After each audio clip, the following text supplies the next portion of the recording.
সত্যি করে বলো তো, এগুলো দেখে কি তোমাদের পনির মনে হচ্ছে?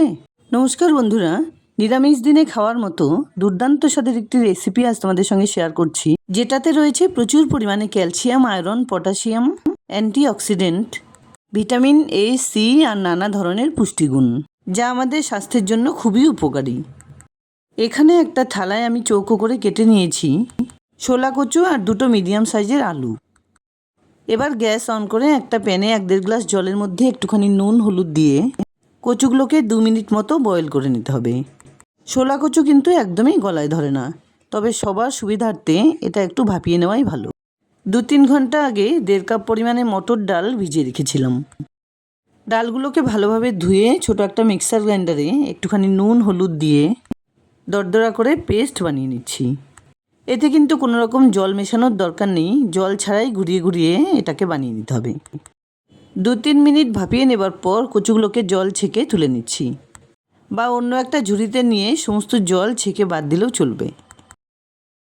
এবার সমস্ত ডাল বাটাটা মিক্সার গ্রাইন্ডার থেকে একটা বড় বাটিতে তুলে নিতে হবে।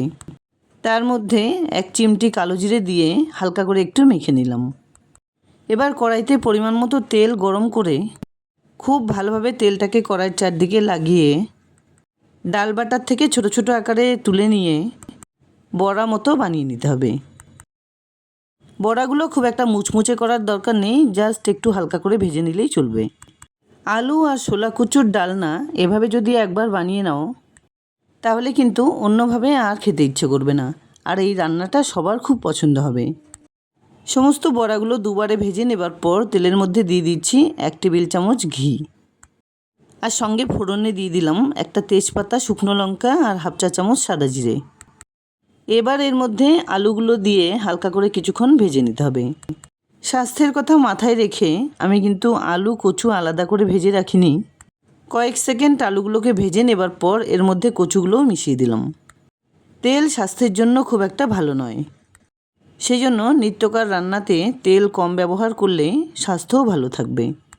কিছুক্ষণ নাড়াচাড়া করে এগুলোকে ভেজে নেবার পর দিয়ে দিলাম স্বাদ মতো নুন, 2টো বড় সাইজের টমেটো কুচি, 5-6টা চেরা কাঁচা লঙ্কা, 1 টেবিল চামচ আদা বাটা, 1/2 চা চামচ করে হলুদ গুঁড়ো, জিরে গুঁড়ো, ধনে গুঁড়ো, লঙ্কা গুঁড়ো, কাশ্মীরি লঙ্কা গুঁড়ো, 1/2 কাপ জলে খুব ভালোভাবে গুলিয়ে সেটা এবার ঢেলে দিলাম। রান্নায় ডাইরেক্ট গুঁড়ো মশলা ব্যবহার না করে এভাবে মিশিয়ে দিলে কিন্তু রান্নার টেস্ট যেমন খুব ভালো হয়, তেমনি পুড়ে যাবার সম্ভাবনাও থাকে না। কিছুক্ষণ নাড়াচাড়া করে ঢেকে 2-3 মিনিট এভাবে রান্না করে নিতে হবে। এবার ঢাকনা খুলে খুব ভালোভাবে মশলাসহ সবজিগুলোকে কিছুক্ষণ কষিয়ে মিডিয়াম সাইজের একটা বাটি দিয়ে 2-2.5 বাটি জল দিয়ে দিতে হবে। জলের পরিমাণটা কিন্তু নিজেদের পছন্দ অনুযায়ী রান্নাটা কেমন হবে সেই হিসেবেই দিতে হবে। যেহেতু এই রান্নায় ডালের বড়া মিশিয়ে দিতে হবে, সেই জন্য জলের পরিমাণ খুব একটা কম দিলে একদম শুকনো হয়ে যাবে, আবার বেশি দিলেও টেলটেলে হয়ে যাবে। মিডিয়াম ফ্লেমে 3-4 মিনিট রান্না করে নেবার পর সবজিগুলো সেদ্ধ হয়ে এলে এর মধ্যে ভেজে রাখা ডালের বড়া আর কিছুটা পরিমাণ গরম মশলা গুঁড়ো দিয়ে ঢেকে হাই ফ্লেমে আরও একটু রান্না করে নিতে হবে। রান্নাটা হয়ে গেলে আমি একটা বাটিতে এটাকে ঢেলে নিয়েছি।